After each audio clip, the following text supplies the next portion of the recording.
I'm Tom McCarthy. And I'm Andrew Yang, and this is Learning from Failure. The importance of context in humanitarian engineering. The first thing that you want to consider whenever you talk about what the context of a project is basically all of the non-technical components of the project. So even though what we're working with here is often a technical engineering project, what we're talking about here is all of the cultural considerations, resource considerations, these things that all have to go to be taken into account before the technical part even begins. So the first part of context, again, is that it is non-technical. And based on our research, context can be divided into three parts. First is the needs of the community.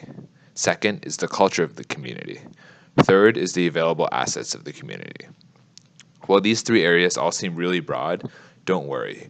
Tom and I will both be diving into these three categories in more detail throughout this webinar. What's crucial right now to understand is the ability to apply your knowledge of these areas to the project. If any of these three areas are misunderstood, even if you have perfect engineering components to your project can still fail. So the first aspect of context that we're going to be looking at is the needs of the community. And here we get into the idea of the discrepancy between what the community wants and what the humanitarian engineers think would be good for the community. And we're defining the community's needs as the discrepancy between their existing conditions and their preferred conditions. And often the engineers will think one thing will be good for them, while the community will want a completely different thing or not even see what the engineers see as a problem. The second big consideration when it comes to thinking about the context is community culture. And when you think about community culture, the biggest thing that comes to mind is what's known as dominant images. So what is meant by dominant images? Dominant images really refers to any aspect of a culture that really defines what the culture is. So if you look at the picture here on the right, you see a picture of people selling food on the side of a street. And this can definitely be a dominant image of that culture because it is representative of the way that people in that culture get their food and make a living. Here at Harvard, one of the biggest dominant images could be all the historical buildings that we have around. That could be a dominant image of our way of life. And what dominant images really cover in a broader perspective is household gender roles, financial management, acceptable behaviors, and the organization of people. And so this idea of dominant images really underlines the fact that the culture of the community and cultural acceptability of projects must be evaluated in the context, in the dominant images of the culture that you're working with. And one thing that comes to mind when you're talking about the culture of the community is the power structure of the community. And that's something that you're not going to be able to change when you go there to a country and try to work on your own project. You're going to have to work with the power and the government of community, and you're going to need to learn about how their government functions so you can get the things done that the community needs. The third big consideration that needs to be taken into account when it comes to the context is community assets. So one big thing that comes to mind when we talk about assets is money, which of course is why we have this picture of Dominican pesos on the right. But beyond money, there's so much more to assets of a community. First is social capital. Second is infrastructure, energy, and waste resources. Third is the financial landscape. Fourth is any skills that any community members might have. Fifth is the agricultural assets of the community. So for example, if your project is to build a water distribution system in the community, you'll be wanting to look at any existing assets in terms of water resources in the community that you could be looking to filter. You'll be looking to the skills of community members to see if any of them have prior experience building pipes, modeling hydraulic systems, And you'll be looking to the social capital of the community to see how feasible it would be to implement such a large-scale project. And so the key is to harness community assets and avoid incorporating unavailable or unreliable components into a project.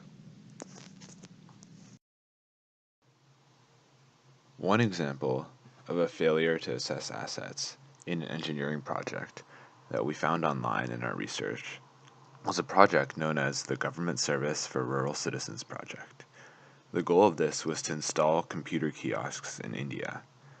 And these computer kiosks would do a lot of things in order to help the community.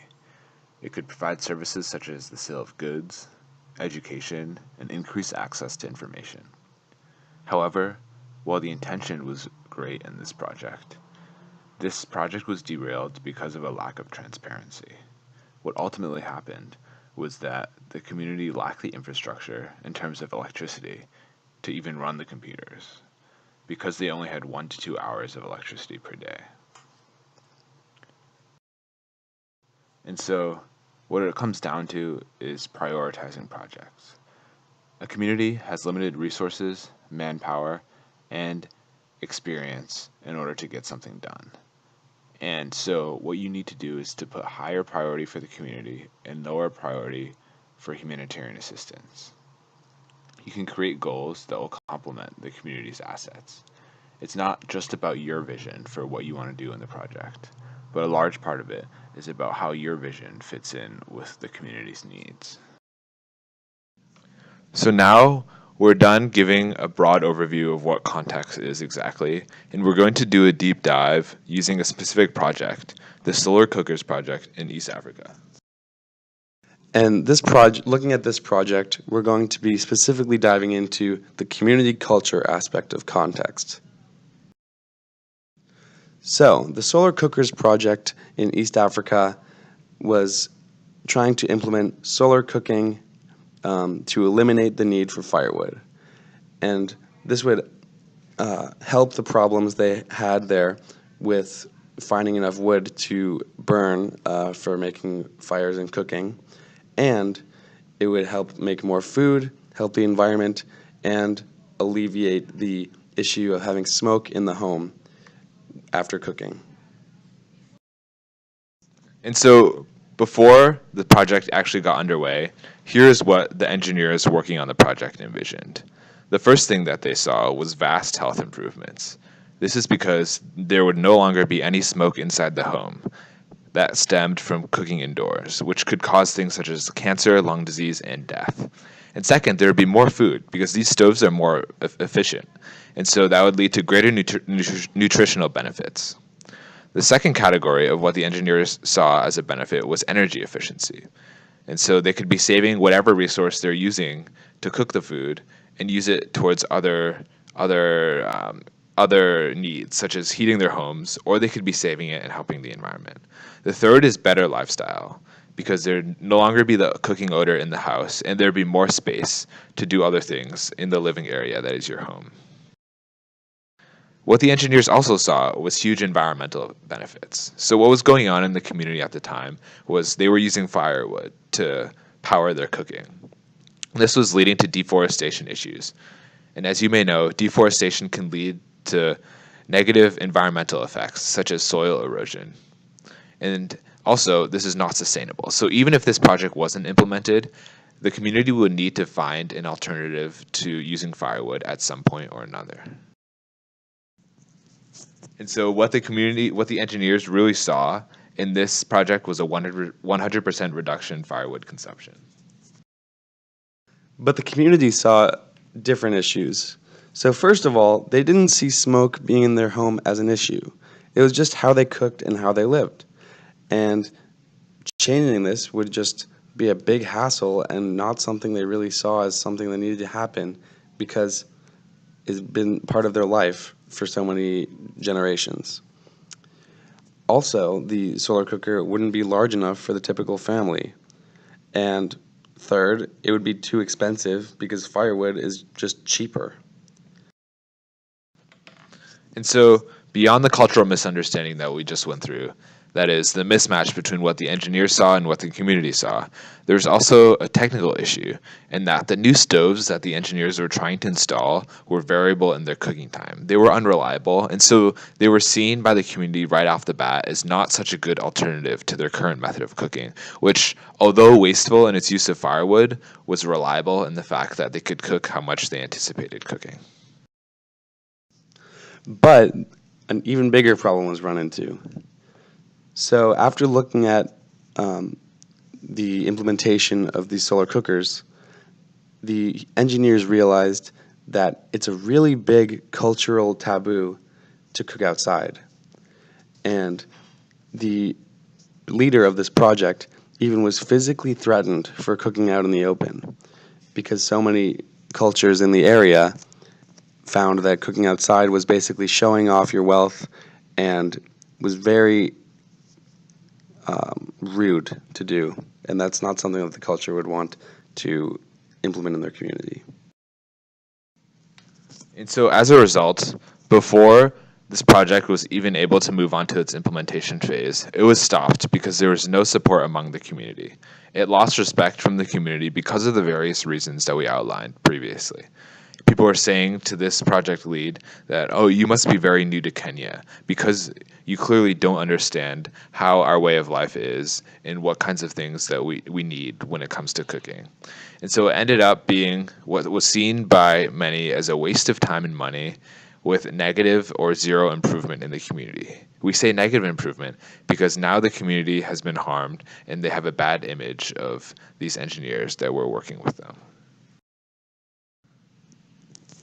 So we can learn some lessons from this. First of all, the world is diverse, naturally, and you're not going to be able to apply the same concepts and same norms that you see in your culture to every other culture. You'll have to put yourselves in the shoes of others and really learn about how everyone lives in order to best help them and best work with them. And third, you just have to accept that mistakes will be made. You're not going to learn how an entire culture works, and you'll just have to learn as you go and make the best decisions you can with the most information you can. And so this doesn't mean that the project could not still continue if the engineers were to try again with a different plan of attack. Because the problems that the engineers were trying to solve were legitimate. If you remember our slide about what the engineers saw, there were all these health, environmental, and energy issues that they could see being fixed with their project. And so their intentions were certainly valid. Their solution was what was wrong because they failed to assess the culture of the community. However, multiple other solutions could exist. Perhaps hydropower, ethanol, or propane. Maybe these wouldn't work as well, but of course, once you assess the culture of the community before you actually try to implement the project, then you would be able to discern that. And so the thing that needs to be changed is the process. You need to always go back to assessing the context, particularly the culture of the community in this case, before you go on and actually try to implement this project in the community. So now we're going to take a look at how these concepts apply to our own project here at Harvard. So in the context of our own projects, the first project that the Harvard chapter of EWB does is a project in the Dominican Republic where we're implementing a hydraulic system, a water distribution system in a community there. And there, in the Dominican Republic, there is a contentious relationship between the Dominicans and the Haitians. The Haitians often go over to the Dominican Republic to do temporary labor, and then they return about 2 times per year back to Haiti. And so while they're in the DR, there's often unequal distribution of resources. So they might live in smaller homes, they might get less access to water. And so our chapter has been getting better at sort of realizing this issue, but what's happening is that we need to be sure that as we build the water distribution system, the way it's handled after we leave is we need to be sure that there's equal distribution of the water between the Dominicans and the Haitians. And in our project in Mukutani, we found that gender roles have played a large role in the decisions that are made. And after having a women's meeting in the community, we realized that so many voices of women had just not been heard or been covered up by the voices of the more prominent community members that we'd heard from in other meetings and in meetings with the leadership of the community. And based on these experiences and reading up on the context of projects, we can realize that there's many unforeseen factors in context in humanitarian engineering, and there's always going to be room for improvement. And so the key takeaway is to remain mindful and active as you work on these humanitarian engineering projects. So that entails communicating with the community, researching the community. That includes assessment trips and maintaining a constant line of communication with community members, as well as following up with the community after your assessment trips, after your implementation trips, and always holding community meetings when you're in the community. The community is not one size fits all, and so certain voices that might not be as outspoken as other voices are just as important to listen to. So that's why you as an engineer need to be very proactive in seeking out all the different opinions. And while you're working in a community, you can help change by example. For example, you could include women in working and building and include them in things usually reserved for men and make sure that their voices are heard, which is perhaps something that the community hasn't been used to in the past. But number one rule, don't worsen society and keep your projects from dividing communities further and hurting them in other ways during and after implementation. And so as a final summary of what we've been emphasizing throughout this webinar is the overall process that we want humanitarian engineers to take during humanitarian engineering projects. So as you can see, it's a constant iterative process, going back to assessing the culture, assessing the context, even after you've started the technical work, after you've started implementation, and certainly while you're in the beginning assessment phase. No matter where you are during a humanitarian engineering project, you always need to be assessing the culture because the project is always changing and the community itself is always changing. The project must adapt to fit the needs of the community. Here are our sources. Thank you very much for listening today. Yeah, thank you.